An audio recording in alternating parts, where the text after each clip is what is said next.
a lesson for my teacher. I lived on the Mosque Street in Rameshwaram, a city famous for its Shiva temple. Every evening, on my way home from the mosque, I would linger near the temple. I always felt like a stranger here, as the temple goers stared suspiciously at me. They probably wondered what a Muslim boy was doing in front of a temple. The truth was that I loved to listen to the rhythmic chanting of the mantras, though I never understood a word.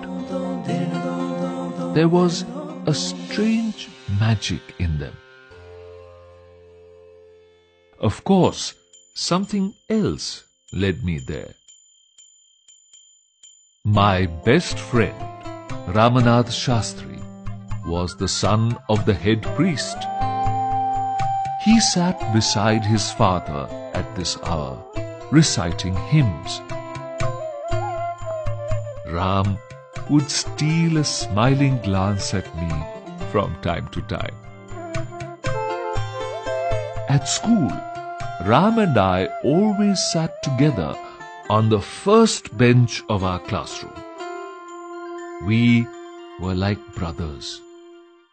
However, being a Hindu priest's son, he wore a sacred thread, while my white cap marked me as a Muslim. One day, when we were in the 5th standard, a new teacher came to our class. He looked strict. He went around the class, tapping his cane on his palm, and stopped before us. "You, the one in the white cap, how dare you sit beside the temple priest's son?" he shouted.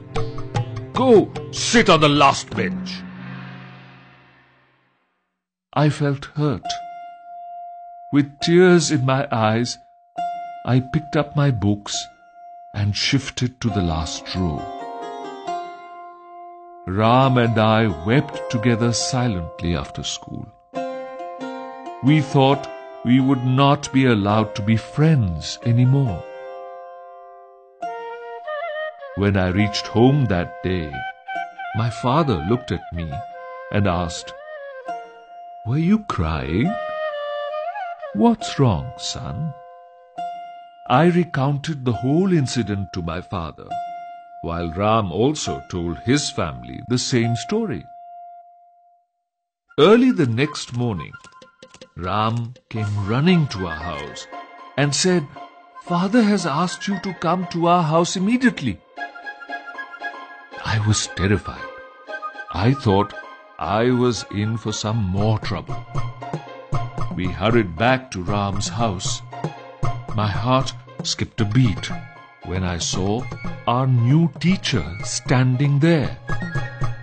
"In the light of our discussion, apologize to Kalam here," said Ram's father with a stern face. I could not believe what I had just heard. The head priest was asking the teacher to apologize to me. No child is less than another in God's eyes. It is your duty as a teacher to help students live in harmony, in spite of the differences in their background. "You can no longer teach in this school," he said. Our teacher immediately asked me to forgive him. He hugged me and said, "I am sorry, Kalam. I have learnt an important lesson in life today." Ram's father saw that the teacher sincerely regretted his behavior and permitted him to continue teaching. From that day on, Ram and I sat together proudly on the front bench. We have remained the best of friends ever since.